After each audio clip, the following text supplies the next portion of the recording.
L'Ukraine a tout de même obtenu des garanties de sécurité de la part des États-Unis d'Amérique, mais la question demeure, à quel prix? Avant de discuter avec l'administration de Donald Trump des garanties de sécurité, les représentants de l'Ukraine ont mené des négociations secrètes avec des représentants du Bureau fédéral d'enquête. C'est là que le moment est devenu vraiment étrange. Plus tard, les médias occidentaux ont rapporté que des responsables ukrainiens auraient discuté avec le FBI d'une possible amnistie concernant le scandale de corruption lié à Mindych. Ainsi, les responsables ukrainiens auraient accepté de soutenir le plan de paix de Donald Trump, et l'Ukraine obtiendrait des garanties de sécurité en échange de la cession de territoire. Cependant, les négociations à Berlin ont révélé que l'Ukraine refusait toujours de céder des territoires. En revanche, l'Ukraine obtiendra tout de même des garanties de sécurité, et même juridiquement contraignantes, de la part des États-Unis d'Amérique. Déjà, tant en Europe qu'aux États-Unis, il avait été confirmé que l'administration de Donald Trump a accepté de ratifier au Congrès américain toutes les garanties de sécurité, et en plus de forcer Vladimir Poutine à les accepter. Mais il reste la question de savoir à quelles concessions l'Ukraine a consenti, si elle l'a fait, et de quoi ont parlé les représentants de la délégation parlementaire ukrainienne avec les représentants du Bureau fédéral d'enquête.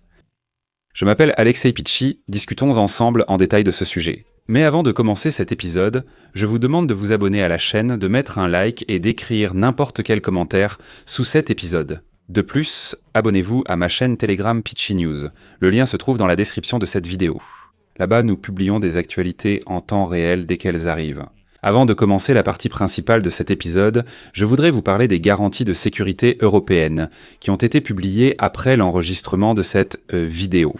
Ainsi, les pays européens ont dévoilé un plan global de garanties de sécurité pour l'Ukraine qui couvre 6 axes principaux d'action.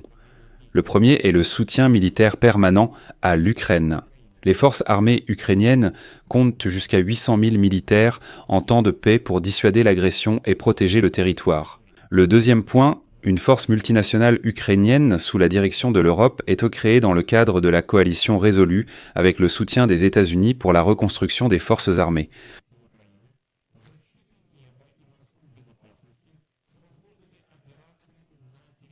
Le troisième point, un mécanisme de contrôle du cessez-le-feu sous la direction des États-Unis avec une participation internationale pour la détection précoce des attaques, l'enregistrement des violations et la réaction à celles-ci.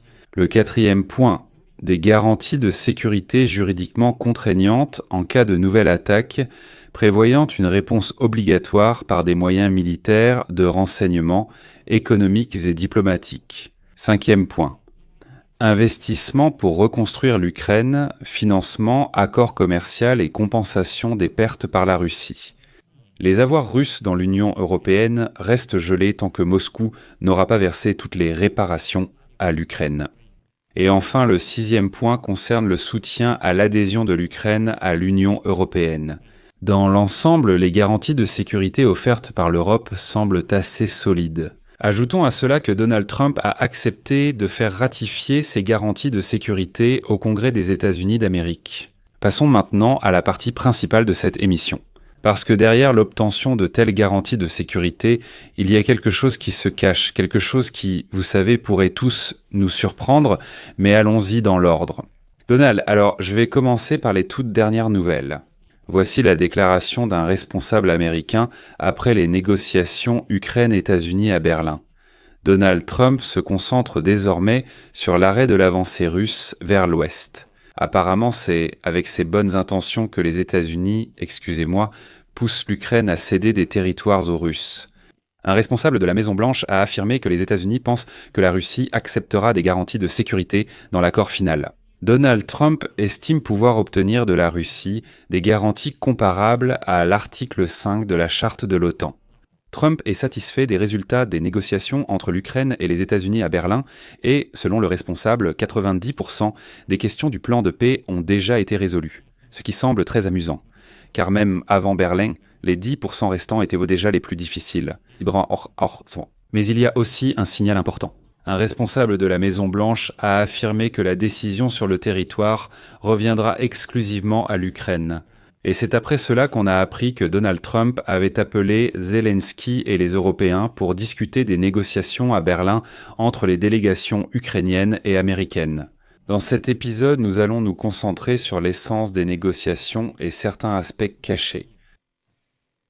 Je vais commencer par le début. Il y a 3 semaines, le président Donald Trump a littéralement secoué toute l'Europe et l'Ukraine avec son plan de paix pour notre pays, composé de 28 points, qui reprenait en grande partie toutes les thèses de la Russie. En réponse, les responsables ukrainiens ont présenté une contre-proposition exigeant des garanties juridiques de protection contre une future agression russe et assurant le maintien sous contrôle ukrainien des territoires actuellement contrôlés par l'Ukraine. Le plan ukrainien en 20 points pour mettre fin à la guerre, qui, soit dit en passant, a peu de chances d'être accepté par les Russes, fait partie de la tentative de l'Ukraine de contrecarrer ces exigences de Trump-Poutine avancées dans sa proposition le mois dernier.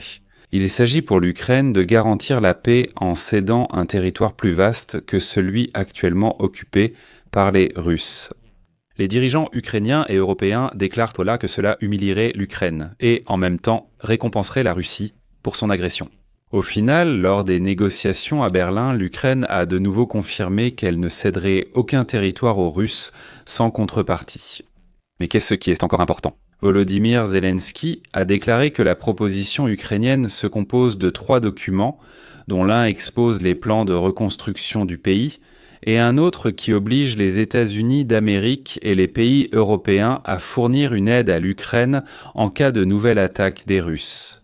Eh bien, pour être précis, le document énonce des garanties de sécurité pour l'Ukraine contre une future attaque des Russes sauvages. Après les négociations à Berlin, il était devenu connu que l'Ukraine a insisté sur plusieurs points. L'Ukraine doit conserver le contrôle des territoires du Donbass qui sont actuellement sous le contrôle des forces armées ukrainiennes. Personne ne cède rien. De plus, l'exigence des États-Unis selon laquelle l'Ukraine devait renoncer à son droit d'adhérer à l'OTAN a été levée. Mais le point clé, ce sont tout de même les garanties de sécurité. Et voilà, Volodymyr Zelensky a déclaré qu'il avait informé les négociateurs américains de la nécessité de soumettre les garanties de sécurité à l'examen du Congrès américain afin de leur donner une force juridique et pas seulement des promesses. Comme quoi l'Ukraine ne peut plus se permettre de simplement accepter un autre mémorandum de Budapest ou encore d'autres accords de Minsk. Nous sommes déjà passés par là 2 fois, et une 3e fois, nous ne nous laisserons tout simplement pas avoir par des promesses. C'est alors qu'un miracle survient. Aujourd'hui, la Maison-Blanche a annoncé que les États-Unis sont prêts à offrir à l'Ukraine des garanties de sécurité juridiquement contraignantes contre une future attaque russe. De plus, le chancelier d'Allemagne a déclaré que Trump est d'accord pour accorder des garanties similaires à l'article 5 de la charte de l'OTAN. Autrement dit, si la Russie attaque encore, les États-Unis seront légalement tenus de défendre militairement l'Ukraine. Mais la question demeure, qu'est-ce qui a changé ? Et c'est là que les médias occidentaux les mettent en avant un sujet intéressant, curieux je dirais. Les négociations à Berlin ont eu lieu dans le contexte de l'apparition de détails concernant une rencontre qui s'est tenue en novembre à Washington entre le directeur du Bureau fédéral d'enquête des États-Unis, Kash Patel, et 2 hauts responsables ukrainiens. Rostem Umerov, secrétaire du Conseil de sécurité nationale et de défense de l'Ukraine et chef de la délégation ukrainienne, ainsi qu'Alexandre Paklad, haut responsable du renseignement intérieur ukrainien. Je rappelle qu'Umerov a été interrogé dans le cadre d'une enquête sur la corruption en Ukraine, accusé d'être un ancien partenaire commercial de Volodymyr Zelensky. Mindych s'est approprié au moins 100 millions de dollars provenant de la centrale nucléaire d'État. Cette rencontre était inhabituelle car Umerov ne rencontre généralement pas le FBI dans le cadre de ses fonctions de négociation et le directeur du FBI ne rencontre habituellement pas un responsable étranger impliqué dans une vaste enquête pour corruption qui secoue la politique de son pays. Fait intéressant, les représentants d'Umerov, du gouvernement ukrainien et du FBI ont simplement refusé de commenter. Plus tard, le Washington Post dévoile des détails de ces réunions secrètes. Et donc le journal avance 2 versions. La première, que c'était une tentative de faire pression sur le bureau du président Zelensky pour qu'il accepte l'accord de paix de Trump. En gros, nous avons des informations compromettantes et si besoin, nous exercerons une pression. Et la seconde, que c'était une tentative de Umerov et d'autres responsables ukrainiens d'obtenir une amnistie pour les accusations de corruption auxquelles ils pourraient être confrontés. Officiellement, un représentant du FBI a indiqué que les réunions avec Umerov portaient sur les intérêts communs en matière de sécurité nationale et d'application de la loi. Selon lui, la question de la corruption en Ukraine a tout de même été évoquée sur l'un des fronts, mais elle n'a pas été le principal sujet de conversation. Un représentant du bureau de Zelensky a simplement déclaré « Il est stupide de tout lier à la corruption ». C'est tout. L'ambassadrice d'Ukraine à Washington, Olga Stefanicina, a confirmé la rencontre d'Oumerov avec le FBI et a déclaré qu'elle était liée à des questions de sécurité nationale qui ne peuvent pas être divulguées publiquement. Mais il est très important de noter ici que Patel et son adjoint Bangino sont connus pour leur critique publique de l'Ukraine. Par exemple, en mars de cette année, Patel a remis en question le montant de l'aide américaine à l'Ukraine et a exhorté le Congrès à ouvrir une enquête sur la mauvaise utilisation des fonds.